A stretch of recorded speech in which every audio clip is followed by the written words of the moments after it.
We have talked about where the 10 months after Charlie Kirk was attacked on a Utah college campus in front of 3,000 people have carried this case. The legal machinery that will determine whether Tyler Robinson stands trial for his life is grinding toward its next decisive moment. We have talked about a lot of the who might have been involved. We have talked about the evidence and the irrefutable data that supports all of those theories. But the why? The why then? The why him? Judge Tony Graff of Utah's 4th District Court has set September 1st, 2026 as the date he will hear oral arguments and then issue his ruling on whether the evidence presented at July's 5-day preliminary hearing is sufficient to establish probable cause. If he finds it is, Tyler Robinson will be arraigned, enter a formal plea, and the case will move toward a full jury trial. One that, given the death penalty notice filed by prosecutors, would be among the most consequential criminal proceedings in Utah history. And as of this week, July 29th, 2026, the prosecution has filed the first of 3 written briefs ordered by Judge Graff. And the language they chose is not cautious or measured. It is emphatic, specific, and strikingly confident. This is the story of what the prosecution just said, what the defense is expected to argue, what the evidence picture looks like 10 months in, and why the September 1st hearing will either mark the beginning of the end of this case or open a new chapter of legal uncertainty that nobody watching from the outside has fully prepared for. The prosecution's brief, filed July 29th, 2026 and covered by Fox News in a detailed report, opens with a line that immediately spread across social media. This is likely as straightforward a bind-over decision as this court will ever see. That is the Utah County Attorney's Office, the prosecution team, describing their own case in those terms. Not a confident lawyer in a hallway press statement, a formal written legal brief submitted to a district court judge for the purposes of establishing probable cause in a capital murder case. The brief argues that Tyler Robinson admitted to the attack to multiple friends, including his roommate and alleged romantic partner, Lance Twiggs, who cooperated with investigators and provided video testimony at the July preliminary hearing. It argues that the DINA evidence places Robinson at the scene with extraordinary statistical certainty. A section chief, Caitlin Oliver, testified that it was at least 1 trillion times more likely that Robinson contributed DINA to the rifle samples than not, with laboratory protocols capping the statistic at 1 trillion, meaning the actual number could be significantly higher. It argues that surveillance footage documents Robinson's presence and movements across the Utah Valley University campus from approximately 8:30 in the morning through the attack at 12:23 in the afternoon. The brief argues that Robinson planned the assassination for more than a week, intentionally targeted Kirk for his political beliefs and ideology, and knowingly endangered numerous bystanders by firing a high-powered rifle into a crowd of approximately 3,000 people gathered to hear a public speaker at an outdoor event. It argues that the evidence easily clears Utah's probable cause standard at this stage of the case. Murder, felony use of a firearm, obstruction of justice, witness tampering, and committing a violent act in the presence of a youth. 7 charges total. The death penalty notice remains active on the aggravated murder charge. The prosecution's confidence in that brief is not a surprise given the evidence presented at the July hearing. What is a surprise, at least to observers who had been expecting a more cautious posture, is the specific language. As straightforward a bind-over decision as this court will ever see is not the language of a prosecution hedging against evidentiary uncertainty. It is the language of a team that believes the defense's challenges at the preliminary hearing did not land, and that the judge should have no difficulty finding probable cause. The defense's position, which they will develop in their written opposition brief expected around August 11th, is expected to center on the same evidentiary gaps they raised throughout the preliminary hearing. Those gaps are real, documented, and will be part of the legal conversation, regardless of how the probable cause determination goes. The ATF ballistics finding remains the most discussed and most consequential gap. An ATF examiner, Samantha Carner, testified at the July hearing that she was unable to say one way or another whether the firearm fragment recovered from Charlie Kirk's autopsy was fired from the Mauser Model 98 rifle attributed to Robinson. Her exact words saying anything but inconclusive was inappropriate. That finding is confirmed by KSL, CNN, Fox News, and multiple other outlets who covered the July hearing. The prosecution's position on the inconclusive ballistics is documented in the same brief. The case does not rest on ballistics alone. They have DNA on the rifle's trigger, on cartridge casings, on a towel wrapped around the rifle, and on a screwdriver found on the Lucy Center rooftop. All confirmed as consistent with Robinson's DNA profile. They have surveillance footage of Robinson moving through campus with a backpack. They have text messages placing him in the area and appearing to take responsibility. They have Twiggs' video testimony. They have the engraved firearm casings, including one marked catch. They have Robinson's behavior in the 33 hours following the attack, the Discord posts describing the FBI's suspect as his doppelganger, the 3-hour drive with his father that ended at the Washington County Sheriff's Office as evidence of consciousness of guilt.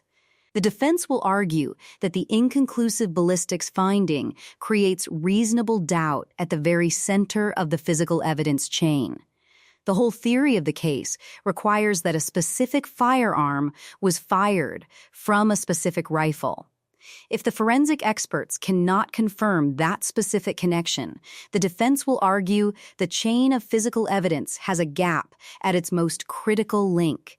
Whether that argument succeeds at the probable cause stage, which requires a significantly lower evidentiary standard than the beyond reasonable doubt standard of a jury trial, is what September 1st will determine.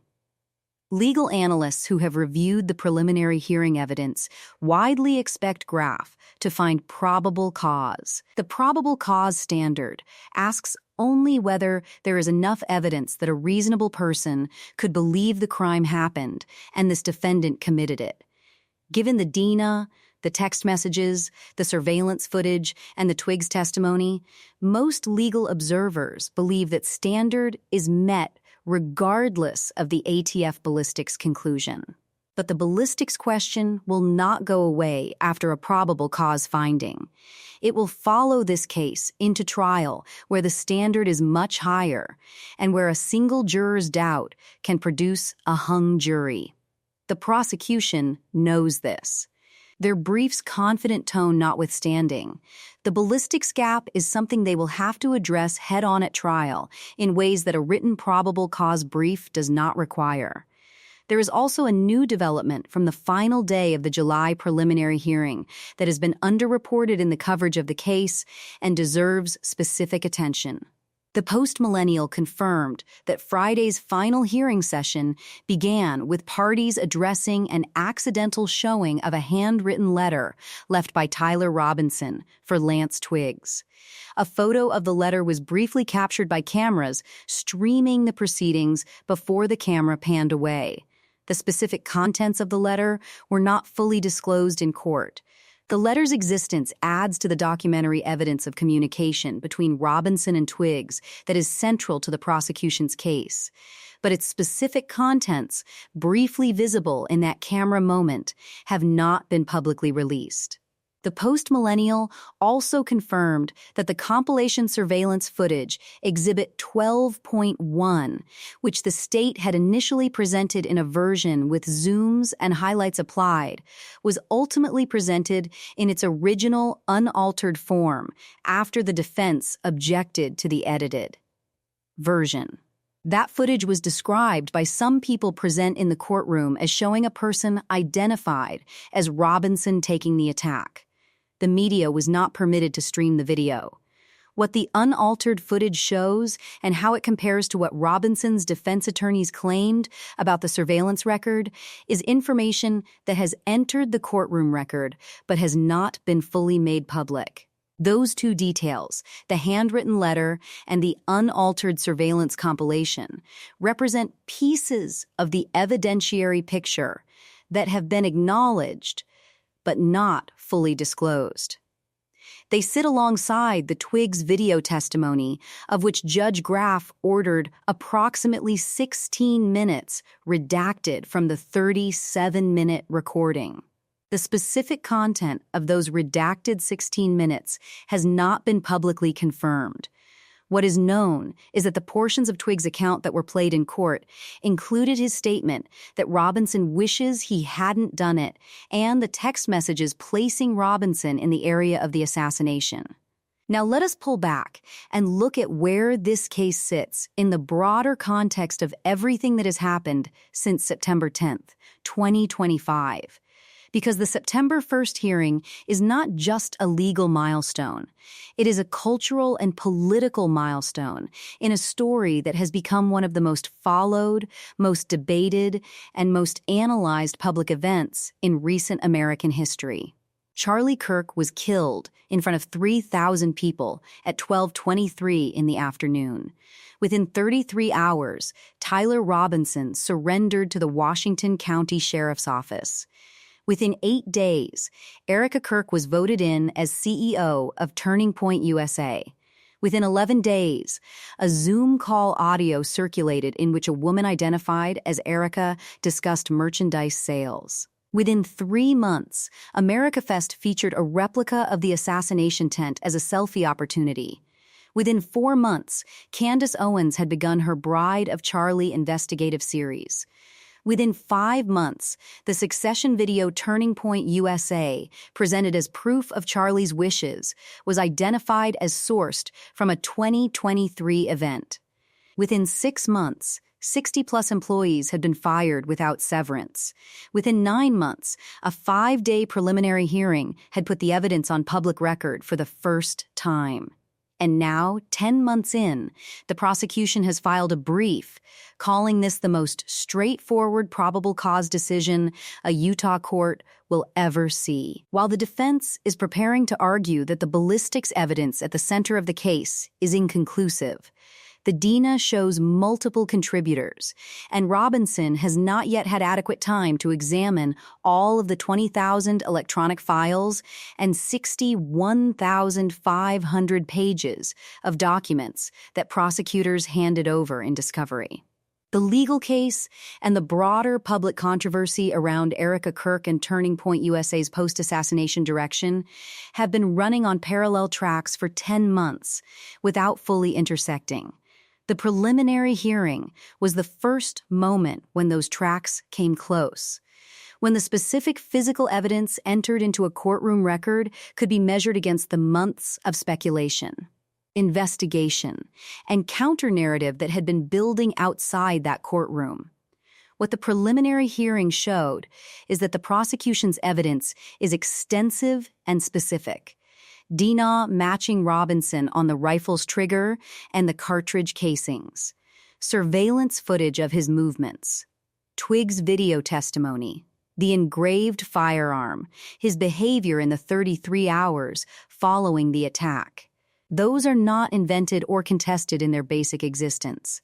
They are confirmed, documented, entered into the court record, and subjected to defense cross-examination without being fundamentally undermined. What the preliminary hearing also showed is that the physical evidence is not without gaps. The ballistics are inconclusive. The DINA shows multiple contributors. Some forensic files had not been fully produced to the defense at the time of earlier hearings. The defense's argument that they need more time, more material, and more forensic analysis to adequately prepare a defense in a capital murder case is a legitimate, professional, and constitutional argument that did not simply evaporate because the prosecution filed a confident brief calling their case straightforward. Both of those things are true simultaneously. The prosecution has a strong, extensive, specific case. The defense has identified specific documented gaps in that case that will require direct, substantive answers at trial. Those two truths existing at the same time is exactly what makes a criminal trial different from a public verdict. The community that has been following the Candace Owens investigation, the Erica Kirk succession dispute, the Turning Point USA financial questions, and the broader conspiracy framework that has built up around the case since September 2025 will be watching September 1st as closely as the legal observers are. Because if Graff finds probable cause and the case moves to trial, all of those threads, the Bride of Charlie investigation, the alibi questions, the call log discrepancies, the ActCon succession video will continue circulating in the public sphere, while a separate formal adversarial legal proceeding applies its own standard of evidence to the question of Tyler Robinson's guilt. Those two processes will not merge. The conspiracy theories will not enter the courtroom. The Owens investigation will not be entered as evidence. What will enter the courtroom is the DINA, the surveillance footage, the text messages, the Twiggs testimony, the ballistics, and whatever the defense can marshal to challenge each of those specific items under the beyond reasonable doubt standard. The prosecution says it is straightforward. The defense says it is not. Judge Graff will hear from both sides on September 1st. And whatever he decides, this case has established itself as one of the most consequential, most publicly scrutinized, and most documentary evidence-rich criminal proceedings in recent American history.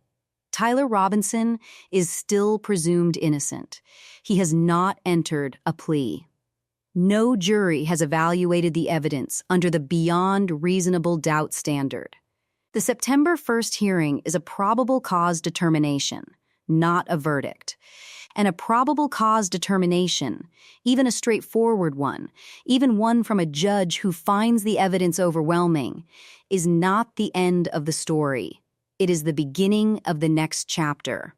There is one more element of this case that deserves to be addressed specifically because it sits at the intersection of the legal proceedings and the broader public controversy in a way that has not been fully examined. Erica Kirk filed a formal legal statement through her representation invoking Utah's Speedy Trial Act provisions, arguing that victims have a documented legal interest in avoiding unreasonable delay. She has been publicly vocal about her belief in Robinson's guilt, including in her chapter leadership summit speech in Washington, D.C. on July 13th, where she said directly on stage that Robinson killed her husband. She attended every day of the preliminary hearing and is documented as a named potential trial witness in the case.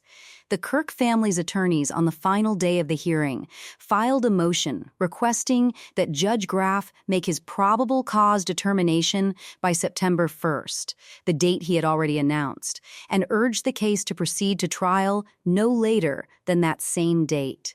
Their filing stated a prompt determination is imperative in the interest of justice, noting the case was approaching the one-year anniversary of Charlie's passing. The defense has been equally vocal that they need more time, more complete forensic materials, more expert analysis of the DNA evidence, more time to review the 20,000 electronic files and 61,500 pages of documents that constitute the prosecution's discovery production. Their argument is not that the case should be dismissed. It is that a man facing the death penalty is constitutionally entitled to a thorough defense, and that thoroughness requires time that has not yet been provided. Both of those positions, the family's urgency and the defense's need for preparation time, are legally legitimate and constitutionally grounded. They exist in direct tension with each other. And Judge Tony Graff on September 1st will hear from both sides and issue a ruling that will determine whether that tension is resolved in the direction of speed or in the direction of thoroughness. The prosecution believes the answer is both, that the evidence is so clear and so extensive that the case can move to trial quickly without any sacrifice of justice for either side. The defense believes that speed in a capital murder case is itself a form of injustice, that the right to life is the most irreversible punishment a justice system can impose, and that the process leading to it must be, without exception, complete. September 1st at 10 in the morning, Judge Tony Graff's courtroom in Provo, Utah. That is when this chapter closes and the next one begins. What do you think? Do you believe the prosecution's description of this as the most straightforward bind-over decision this court will ever see reflects genuine confidence in overwhelming evidence? Or does the inconclusive ATF ballistics finding and the multiple DINA contributors undercut that confidence more than the prosecution is acknowledging? And does the approaching one-year anniversary of Charlie's passing make the September 1st ruling feel different to those who have followed every development since the moment the single shot rang out across that outdoor amphitheater at Utah Valley University? The weight of the evidence presented so far has been described by prosecutors as devastating in its cumulative force. Text messages in which Robinson allegedly admitted the shooting to Twiggs and explained his motive with the words that some hate cannot be negotiated out. Surveillance that tracks a figure matching Robinson's description arriving on campus multiple times that morning, interacting briefly with Turning Point USA staff, purchasing food, changing clothes, and gait. Then later appearing near the Luzy Center rooftop. DINA recovered from the trigger. The casings, the towel, and the screwdriver recovered from the roof. A handwritten note left for Twiggs under a keyboard that prosecutors say expressed Robinson's intent to take the opportunity to kill Charlie Kirk. Discord messages in which Robinson reportedly told friends it was him at Uvu and that he was sorry for all of this. The 33-hour window between the shooting and the surrender, during which Robinson allegedly described the FBI's released images of the suspect as his own doppelganger, before his parents convinced him to turn himself in. Each of these pieces, taken alone, might be open to alternative interpretation. Taken together, the prosecution argues, they form a chain that no reasonable fact finder could ignore at the probable cause stage. Yet the defense has spent the preliminary hearing methodically testing every link. They challenged the edited surveillance compilation until the court required the original unaltered version. They secured redactions to the Twiggs interview that removed roughly 16 minutes of content whose full nature remains sealed. They highlighted the ATF examiner's refusal to declare a conclusive match between the recovered bullet fragment and the Mauser Model 98. They pointed to the presence of multiple DINA contributors on some of the items, a common reality in forensic work that still leaves room for argument about secondary transfer or contamination. They emphasized the volume of discovery still being reviewed, more than 60,000 pages and 20,000 electronic files, and argued that forcing a capital defendant to trial before that review is complete would violate fundamental fairness. These are not frivolous objections. In a death penalty case, the margin for error is measured in lives, not procedural preferences.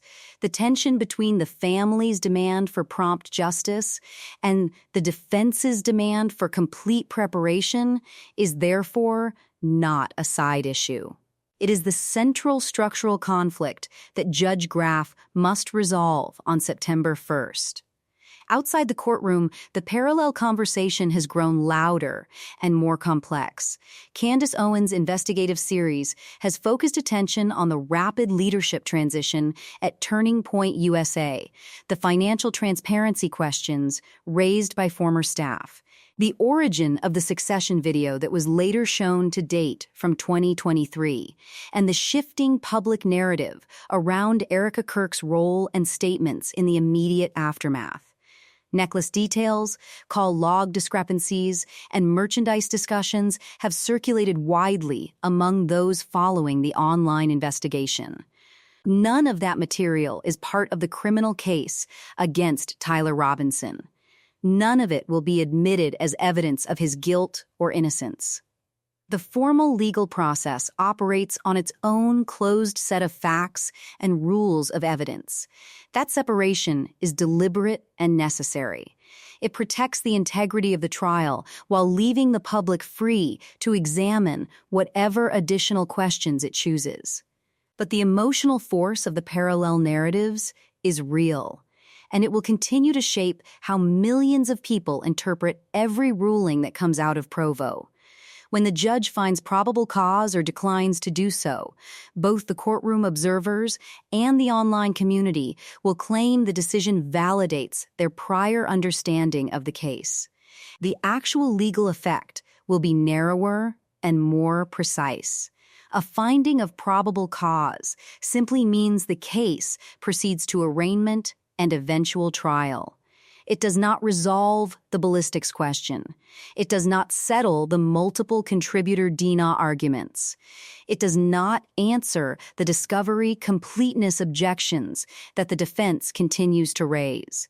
Those issues remain for the jury and for the appellate courts if a conviction eventually occurs. The approach of the one-year anniversary adds another layer of gravity.